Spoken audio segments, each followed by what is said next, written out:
So picture this, very boring high school classroom, right? I was sitting quietly, minding my own business, staring mindlessly into space, when my biology teacher walked into the classroom and he started going off about the intestinal system, the digestive system, pancreatic secretions, intestines, all that good stuff. Now, knowing nothing about biology at the time, I was immediately very interested, off the jump. I remember sitting there thinking, wow, this is something I need to pursue every single day for the rest of my life. So I went home with a very specific goal. Very simple, very easy. I wanted to get a full mark, 100% on my upcoming biology final. But that wasn't just a dream that I had, no. I had a specific plan that I wanted to do. So here's what I decided. Let me actually just get that. Here's what I decided to do. I sat down at my desk and I devised a plan that consisted of the following. Every single day, I'd wake up at 6 a.m. I'd study for 2 hours before even going to school. Once I get to school, I sit front row in the biology class and I pay close attention to every single word that the biology teacher said. Then I'd go home and study for a short 5 hours after I get home, and then I'd call it a day. Pretty simple, right? Easy. I decided that I would do that every single day for the coming 2 weeks until the day of my biology final. The workload, I decided, should look a little something like this. So, pretty heavy workload for the entire 2 weeks, right? Then the funniest thing happened. First few days went by, I didn't really do much.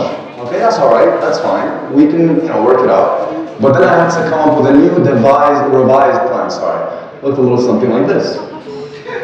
Then another week went by, and I didn't really do much either. So I had to make up another great master plan. Looked a little something like this. Hold on.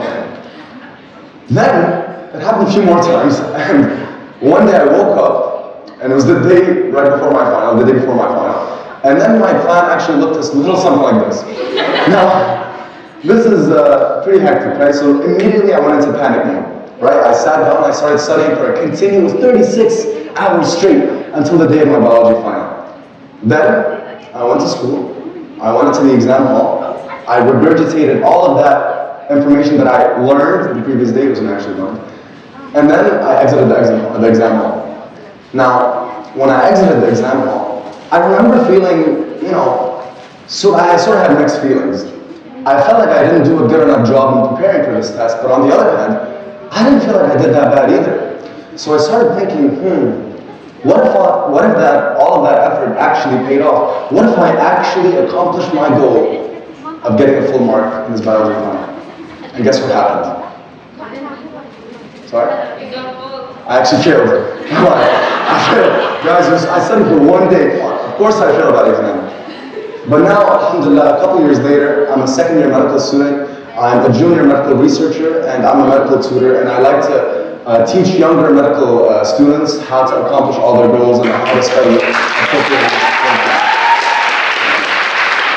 Now, in these last few years, I made one very important realization, and that is the only thing that's stopping you from reaching all of your goals boils down to one very simple word: change.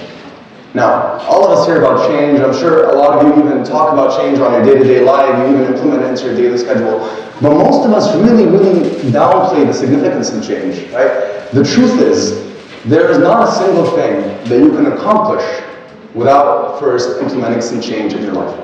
I'll give you an example. Let's say, for example, I have a goal. I want to reach this sign, right? I want to be able to grab this type of sign. Now I can stand right here, and I can reach for it for as long as I want. I can reach for it for hours and hours on end. But if I don't actually take any steps, if I don't make any changes towards the sign, I will never be able to reach it. Okay? And that's a very important lesson. Progress cannot be made if change is not made first. Progress cannot be made if change is not made first. Now, let's say you're sitting down, you want to study. I don't want you to sit down and tell yourself, I'm going to study 5 hours, 6, 7 hours a day. I want you to have a very simple goal. And then what you're going to do after that goal, you have your goal down, and then you're going to write down a few changes that you can make in your daily schedule in order to accommodate for that goal, in order to take you just a few steps closer towards that goal. So when I got into university for the first time, I had a very specific goal in mind, similarly to the biology final one. I had the goal of being a Dean's List student, a Dean's List medical student by the end of the first semester. Except this time, unlike my high school self who would just have that goal in mind and not do any actual planning for it, every single step, every single decision that I made from that point forward was to take me in the direction of this goal. Alhamdulillah, by the end of the first semester, I was able to accomplish that goal by becoming a Dean's List medical student. But that, I didn't stop right there and then. I actually made more goals for the second semester. And then I made more goals for the second year. And then I made more goals for the summer, and that's how it goes. You have to make goals for the rest of your life. The goal is to never, ever, ever, ever get comfortable. Never become stagnant in your own life. Because the only thing that's stopping you from reaching your goals is stagnancy. Or, does anyone know here what stagnancy means, by the way? Stagnancy is basically not doing anything. It's becoming stagnant in your life. It's not making any steps. But I like to think of it as the absence of change. Now, there's changes that we need to do. There's changes that we need to make in order to better reach our goals and to better take steps towards our goal. But some changes need to be made before others, because those changes will act like the foundation on which you can build your goals and aspirations in the rest of your life and your future. The first goal, the first change that you must make in order to reach your goals is a mental change.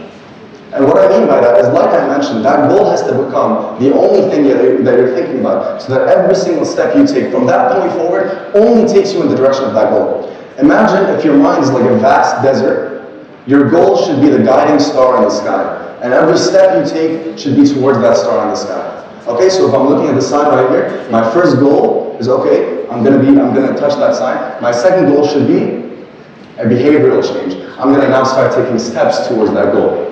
Okay, because it's one thing to have mental plans in your head, but it's another thing to take those mental plans and then make them into actual, tangible things. Okay? And just because you have to have behavioral change doesn't mean that you have to sit down and, like I said, study for 6-7 hours a day. No. The change could come down to making one very simple change a day. So let's say, for example, we use that same goal of becoming Dean's List student by the end of the first semester. Your first goal shouldn't be, okay, I'm going to study 7-8 hours a day, and I'm going to know all of medicine, I'm going to learn the entire nervous system in one afternoon. No. How about wake up a little earlier, have a little more time in your day. Then you wake up earlier the next day. The following day after that, sleep a little earlier. That's 2 changes that you've already made. Give yourself a week, you would have made 7 changes. Give yourself a year, 365 changes. All of those changes will add up, and eventually you'll be that much closer to achieving all of your goals. Now, the final change, it's not really a change per se, but rather it's the persistence of change. Because while the first two changes are absolutely essential for reaching any of your goals, this last one is the make or break change. Because if you don't implement this last change, or again, the persistence of change, you'll get nowhere in life. This last change is a constant change, right? It's one thing to make that mental change, that behavioral change, in order to take yourself closer to your goals, but if you don't stay consistent, if you don't make constant changes, if you allow yourself to become stagnant in your own life, then you will never be able to accomplish any of the goals that you aspire to accomplish. Because the most important thing about reaching all of your goals is consistency. Okay? Once you implement all 3 of those changes, then you would have finally learned how to embrace change. Thank you all so much for your time.